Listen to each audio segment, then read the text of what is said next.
Guys, this is skyryuu at Gaming. We are jumping in some Guilty Gear in-game analysis.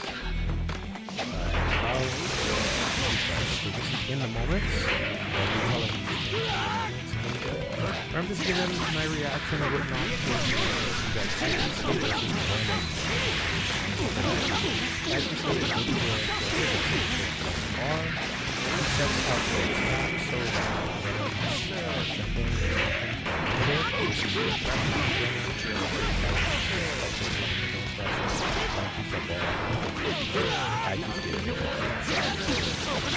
This is a good bread and butter setup in there.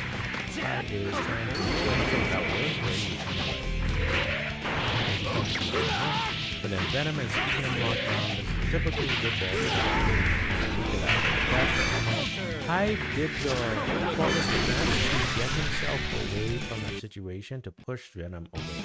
Unfortunately, he got disconnected. I think any one of those could have won there. Sunyata, 2023, and Huda is playing this Venom. So here we have a new match. Maybe they got rematch with each other. And so we've got, yeah, nice. So it's a limit Ty's jumping option. Ty also the performance from the left side of the Venom off them. But what's the throw?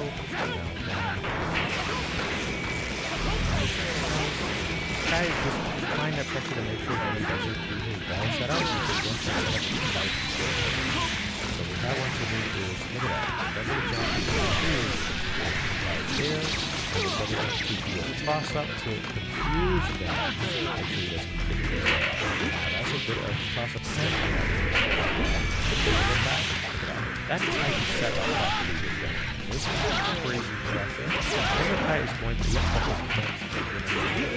Look at that force Roman cancels to keep, applying pressure without using this gauge. And then putting that out there, putting the stick out there, whipping him with the stick.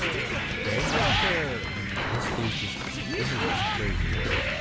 This is the kind of pressure you're expecting. You have empty guns with the lower attack, and the guy is just like, yo, get off. Yo, okay, Venom. That was a good one. Now, I did this very, very needy crouching hard slash to make sure that it was I don't know where the hell Ty's life went, but Venom, this is why Venom's so dangerous. I mean, really good gameplay. Next we got Johnny, my man Johnny, the captain of the Jellyfish Pirates, doing his thing. So what we got, Johnny? Oh, we got him in the all white. He's so clean. Versus Slayer. I don't know if the Slayer's Johnny looks like he's like looking for the setup. The thing about Slayer is that he's so hard to predict. It's kind of like Ugly, Street Fighter 3 Third Strike, where there you go. But yeah, crazy. And within that loop, Johnny hard to get out of that. Damage. Trying to make sure he could force on the both situations so he wouldn't be vulnerable to Slayer's counterattack, but it could also keep his tension for other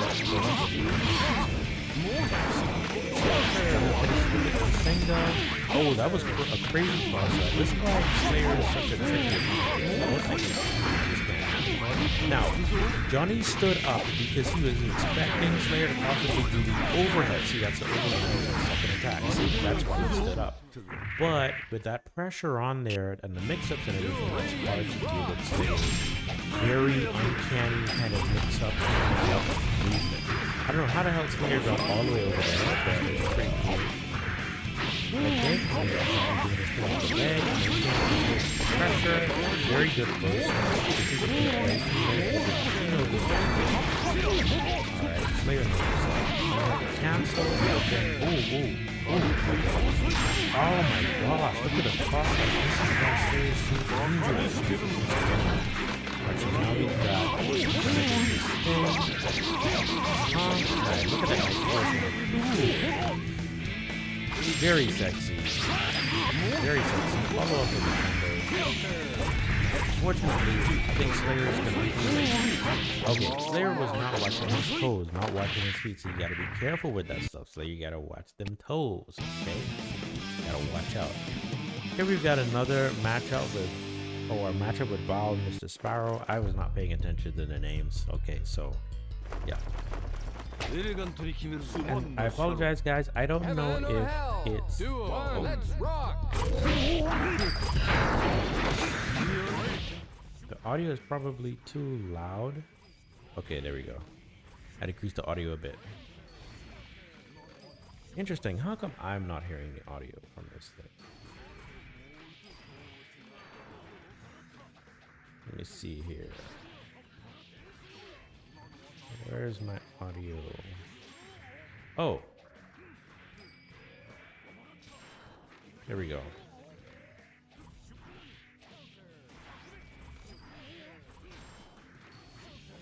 Okay. Very nice setup. We got Johnny doing his thing. Nice. Super. The thing is, the problem is the damage scaling is so crazy that you don't really get much from the super. But Johnny did his quick dash in. That's a common tactic to get in. The last part of the Insenga is a hard knockdown, so you can't tech out of it or recover. Nice. So Johnny knows that typically, like 8 times out of 10, Slayer is going to try to come with the overhead, but Slayer knows that, so Slayer is preparing for Johnny to be prepared for the overhead in the stand-up. That's why Slayer doesn't execute the overhead there. Okay, so now let's see what we get. What's going to happen? Johnny is getting a little more aggressive, as he should be, to control the match a bit more, because if you give Slayer too much room and leeway, Slayer's just going to do whatever the hell he wants and overwhelm you with his sheer speed. You know, his vampiric... wow! Yo, that's crazy. I don't know how Slayer ends up on the opposite side of the screen instantly, but, you know, it's whatever. Okay, so now we've got Johnny doing his thing. He's trying to find a way in so that he can start gaining control of the match again. Because there we go. A nice anti-air with the coin. You got to finish it off, yes. If you don't finish it off there, you don't know what Slayer can do. Very smart movement there. We got Nusa Ruka versus Task Rabbits. This is going to be an insane match because we have Faust, which I believe is considered an S-tier character in this game.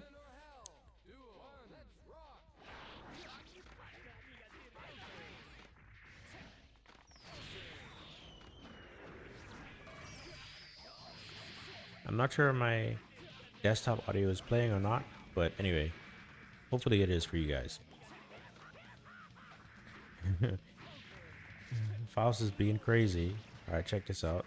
So there, when Chip did the faultless defense in the air, that was to stop himself from going too far above past Faust so that he could do a deep cross up.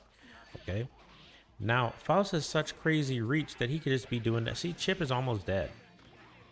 Faust has good close range attacks, decent close and mid-range attacks, and he can control so much on the screen at the same time. So he's just really good, very fast, long lanky legs and limbs. That's a common Chip Zanoff setup with the overhead. The thing is, it's like the slower it comes out, yeah, like that, it's harder to react to for some reason. Okay. But Faust is no slouch. I wouldn't be surprised if Faust takes his back somehow. Yeah, look at that. Notice how Chip Zanoff did a just defense. That's when they flash white. That is to reduce the amount of block stunt. See, Faust also did the just defend as well because he knew Chip was coming up with the cross up. Okay. Now Chip can teleport, which is crazy. Yeah, nice. Which is crazy unfair, but he is a ninja, and then he is able to go through attacks.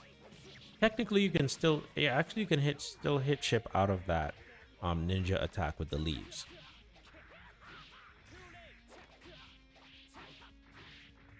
I like this music.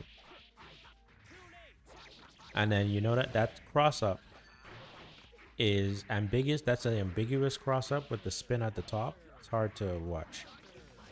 It looks like this is kind of like a mid-tier a mid-tier skill player in terms of Faust, because Faust would pretty much be owning, like, I not necessarily owning, but being a bit more dominant with the gameplay and the movement. But Chip is no slouch either. Like, it's hard to say, you know. The Chip is definitely, obviously has more control over the match. Let's see what Revan Wheeler does with their Faust versus Sanyada's Kai Kiske.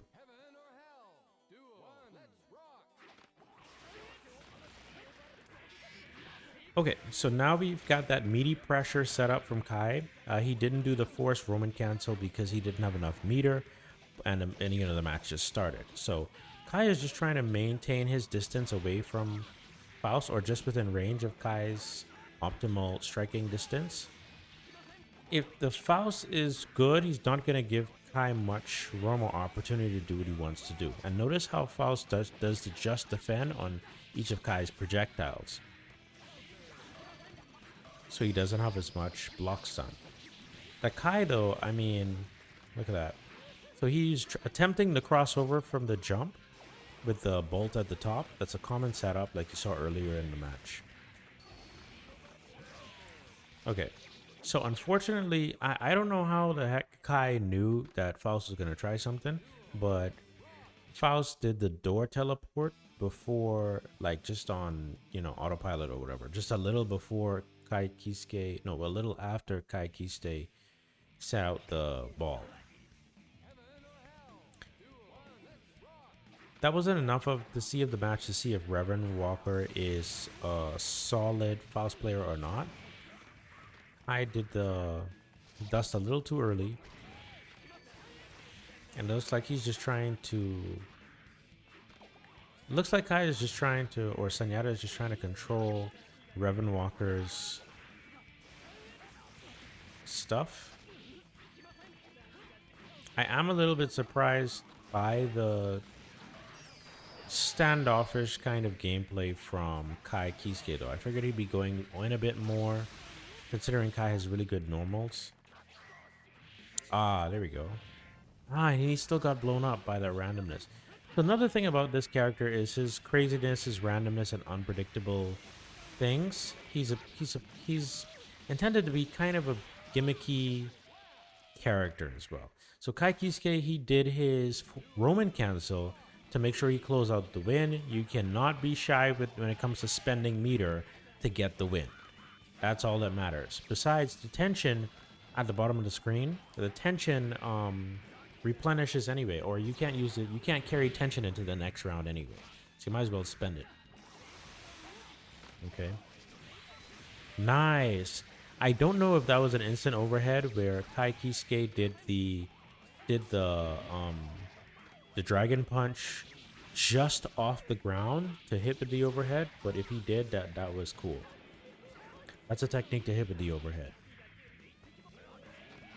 Okay, Faust making sure he does his Roman cancel to, because he does bounce off when he uses that move. Kai Kiske with the meaty to make sure to reduce the recovery from that heavy attack, heavy slash. And then now what? Yep, he cancels it again to try to maintain that pressure. It looks like Faust doesn't necessarily have. He got lucky there. This Faust doesn't necessarily have a way to make sure that he gets in. Yeah, so he's using formulaic setups and maybe not paying too much attention a little bit to Sanyada's positioning. He's just kind of doing a bunch of stuff that he hopes things will hit. Okay. While the Kai Kiske is, you know, they're both decent, but the Kai Kiske is being very watchful and may not be too familiar with the typical setups for Kai. There we go. Nice, nice. Very good conversion. So it seems like this Kai is more reactive and situationally aware than focused than you know, bread and butter setups per se. He does bread and butter combos and has very, very good reactions and awareness. Those set of fundamentals alone can pretty much win you. It pretty much wins you tons of games without having to be an expert in freaking, you know, without having to be an expert in setups and all that stuff. Okay, guys. So we are here, skyryuu at S Plus Gaming. We are in it. We are doing some understanding and analysis of Guilty Gear XX Plus, Guilty Gear XX Accent Core Plus R. I started playing Guilty Gear when it was Guilty Gear X. I hadn't played Guilty Gear. I played Guilty Gear X first as my first game back in the early 2000s. It was a cult game that was not super, okay, this thing is bothering me. It was a cult game that was not super popular, hence the cult game. It was like, it had like a cult following. It wasn't popular like Street Fighter, Mortal Kombat, or anything like that, or King of Fighters. But when I came across it, my friend showed it to me. I was like, yo, what is this game? It's so wild. It's crazy. It's fast paced. It's intense. And for a while, it took me a little while to pick up the game. But at the same time, it was so engaging. And I think pretty quickly, right? And I like things that are engaging, fast, fun dynamics. And I like the hit 'em up nature of Guilty Gear. And ever since then, I had fell in love with the game. So Bad Guy. One of my favorite characters was also Bridget. Okay, we're back in the stream. So what I'm doing is I'm doing this thing from S Plus Gaming called In the Moment game analysis for various games like Guilty Gear, Street Fighter 6, and I'm calling them In the Moments, okay? We also have deep dive videos. If you want to go on the YouTube channel, check that out, where I do deep dive analysis of special snippets of certain matchups. And we also have other kinds of shows and episodes as well on the YouTube channel. So check that out. I'll put the links in somewhere in the description or whatever in the stream. Let me know if you have any questions about, and if you're interested in playing Guilty Gear, Street Fighter 6, whatever, because I'm going to be doing these analysis on all these games. Let's get back into it. Okay, so now we've got Kiske and Faust added again. Reverend Walker and Senyata. You know, decent. Oh, look at that. Look at that. I'm pretty sure he's doing the instant jump, instant overhead, dragon punch. All right. It's interesting that Kiske didn't find a way to.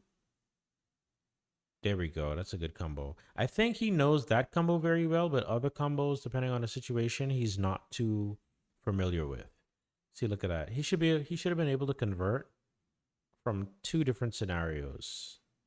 And like that was a basic 3-hit combo.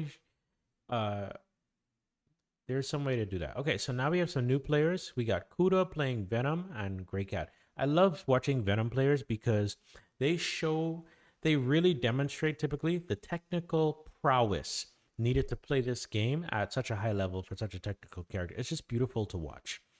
So here we've got Venom putting the stick on him. Okay. Well, look at that. The double jump to confuse him a little bit. Ooh. And the dash in from this is why I love Guilty Gear, okay? Guilty Gear Strive is cool, but this is real Guilty Gear shit right here. This is that fast pace. This is what Guilty Gear is supposed to be about. Instant dashes, air overheads, too much stuff happening at the same time going on across the screen. And look at that dash. Look at that dash. Beautiful.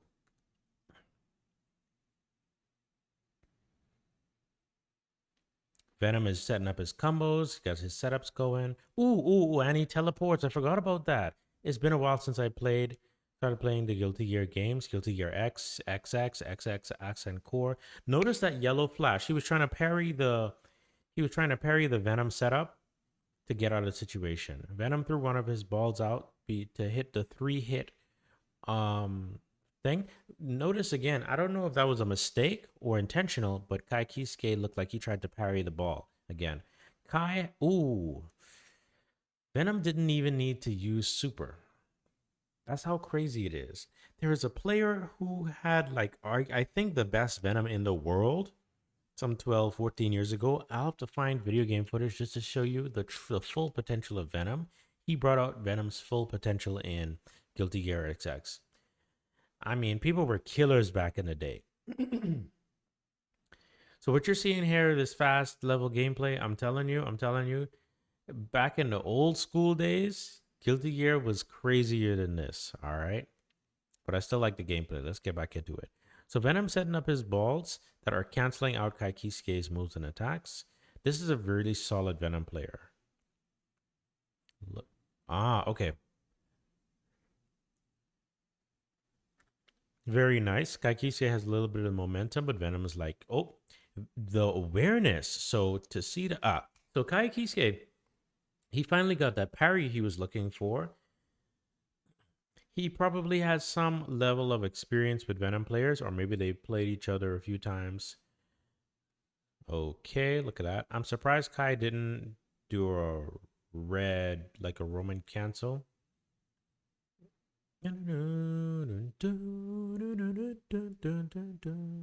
This is Bridget's.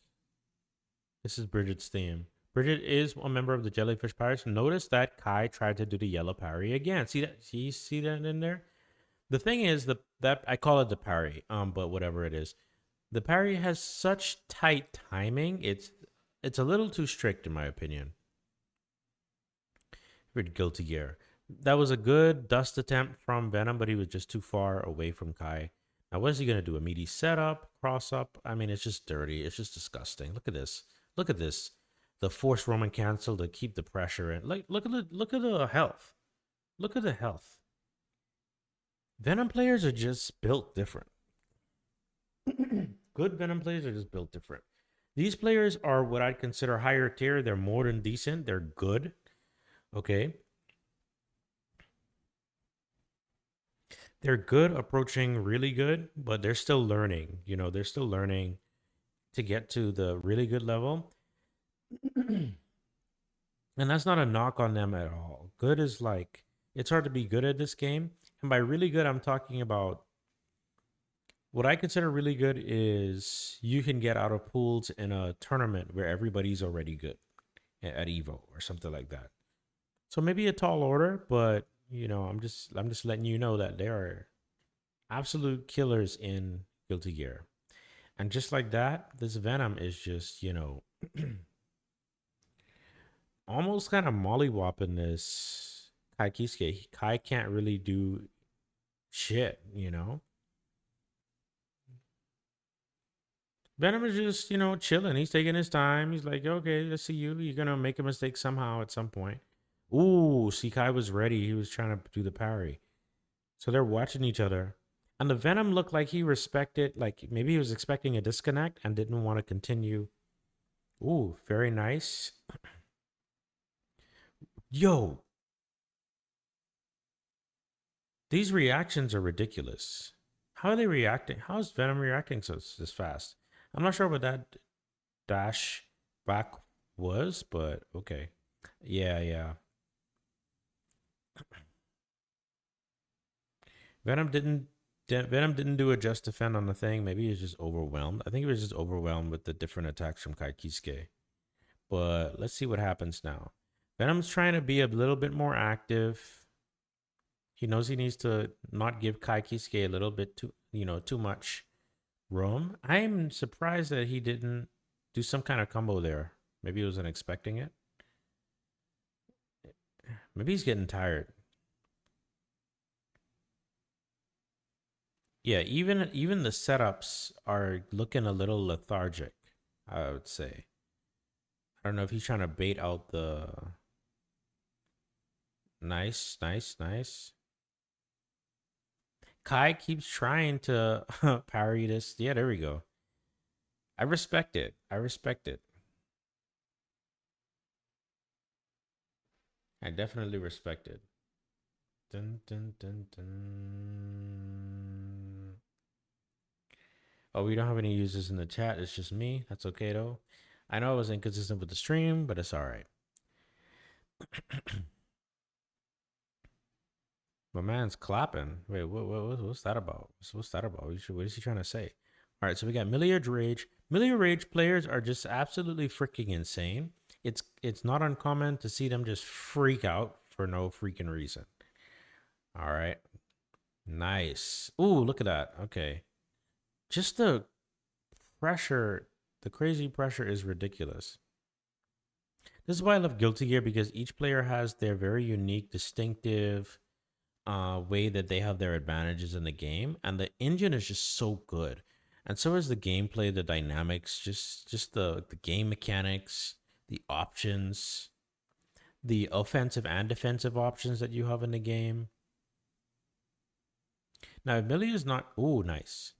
That's silhouetted, kind of delayed. Yeah, just to keep Slayer at bay. Now, here's the thing. When it comes to Chip Zanoff and Milia Rage, they're just too fast. You can't really give them much room, but it's hard to pin them down unless you're sticking onto them like glue, like white on rice. You don't know. I don't know what she's saying. I like something or whatever. Look at that, just across the screen. I'm not sure what that was. Maybe he was expecting Milia to just go in, which is what she does do. And her hairpin is on the ground. Notice he did a squat to pick it up to be able to throw and out and the control distance as well. Nice. A dash in, dash out, dash in. I don't know why he brings the orb toward himself. Maybe to oh. Super in the crotch butt. Jesus. I love seeing Kuda play. Oh, and Mei. Ooh. Mei players are quite dangerous. Mei is kind of like an S tier character in my opinion. Let's see how this goes. I've been on stream for 26 minutes now. We're going to be ending in about 4 minutes for this stream. And we're going to switch to some Street Fighter 6 after this. Yeah, I love this gold anchor. Oh, look at that. Oh my god. Mei is just so dangerous.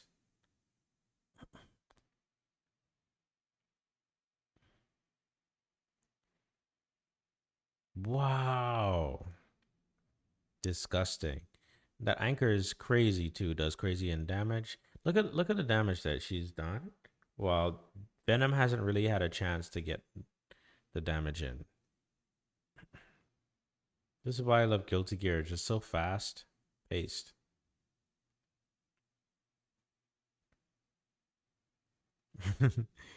You have to navigate all this craziness. Mei is just trying to not die. And that's the problem that's a phenomena in fighting games I've noticed. When you play super aggressive until the opponent's life or health gets so low. And then when you slow down, I do this too as well. And you slow down instead of just pushing forward. The thing though is the player is when the life gets lower, the players whose life is low is it activates this like one man survival instinct to play crazy and to do just unexpected things. And so that's what the player who has the health advantage is looking out for, while also trying not to make a mistake.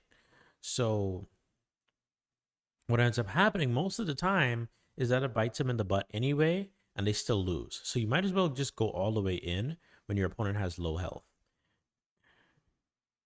At least you have kind of a 50-50 chance of, pressing your advantage and winning. However, something can be said for being patient as well.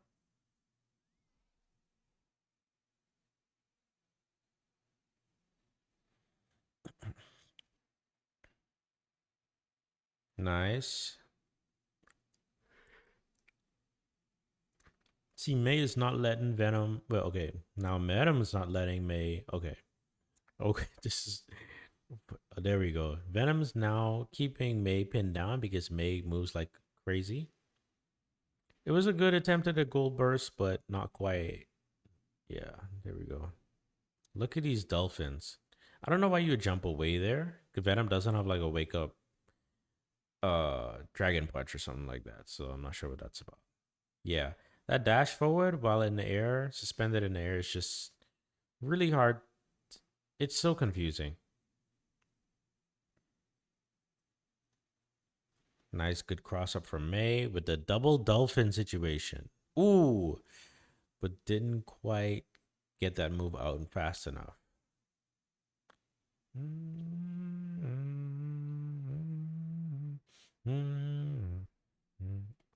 Oops, sorry guys. I thought I had my audio up.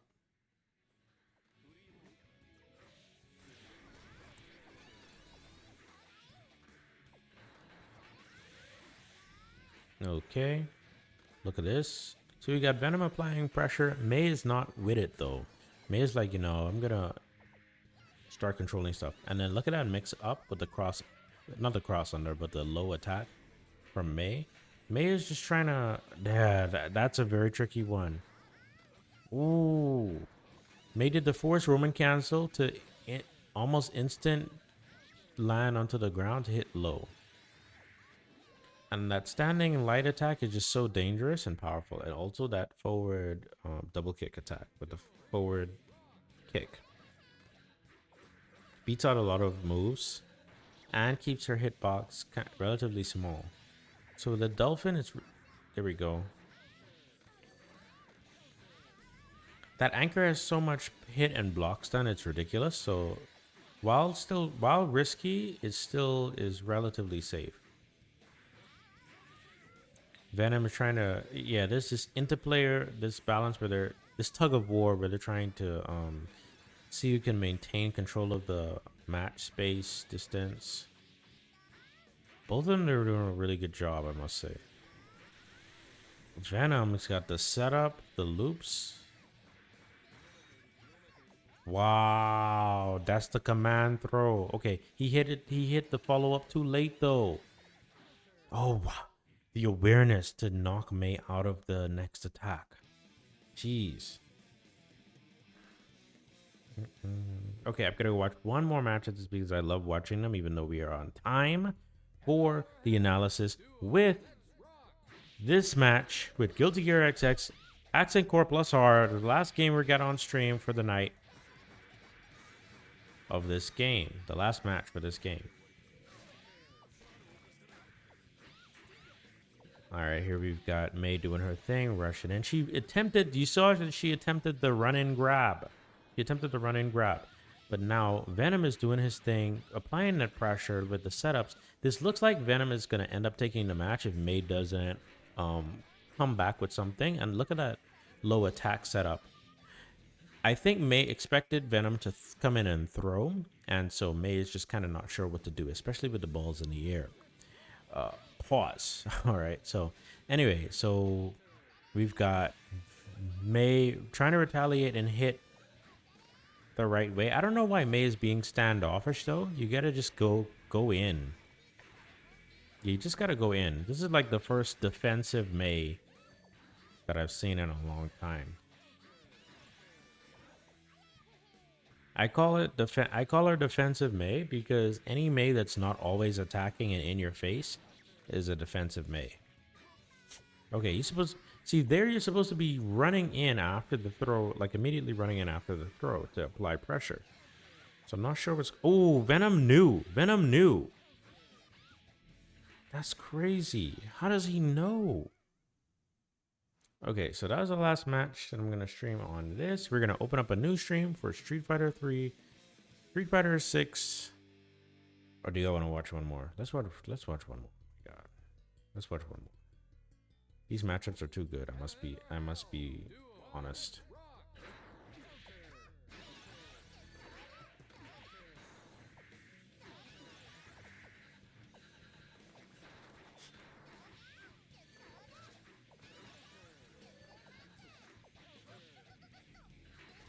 Okay, May got the gold burst going.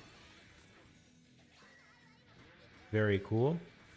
Nice. So Venom was trying to parry the attack so he could catch May because that's May is able to recover like almost immediately after her super finish is executed. So Venom was trying to get the parry on the last two attacks or last attack so that Venom could retaliate and catch May. See, this is what May is supposed to be like. Always going in, applying that pressure. Venom really shouldn't have a chance or opportunity to put out any balls in the air or breathe. That's how you do it. There you go. That's how you do it. All right, so next we've got May is doing her thing. I still don't understand the dash back. You're supposed to be dashing forward in the air, always going in. May has really good normals, good high priority moves and attacks. That anchor is dangerous, especially the slash attack.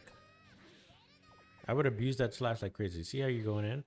So wake up throw is very viable in this game. It's very real.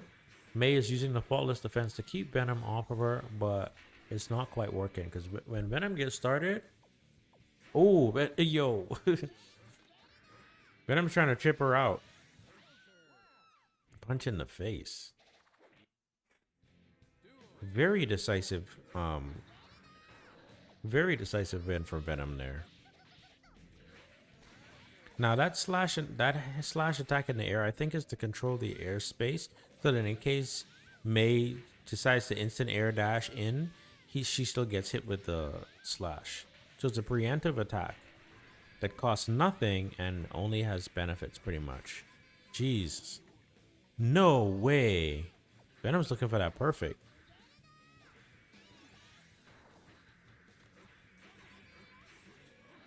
Yeesh.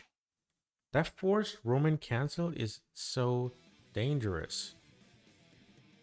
Now it could be false Roman cancel. We don't know necessarily. Based on the katakana. Because it can read both as forus or forus. And they keep getting disconnected, man. Alright. I think that's pretty much good. Those are the best masters. Bao and Mr. Spiral. They're impressive, but I really like the May and the Venom matchup the most. Thanks so much for watching this stream. We are gonna do some analysis and in the moment game analysis. Oh, this has been skyryuu doing in the moment game analysis from S Plus Gaming in Guilty Gear XX Accent Core Plus R. Thanks so much for watching, and I'll see you on the next stream. Peace.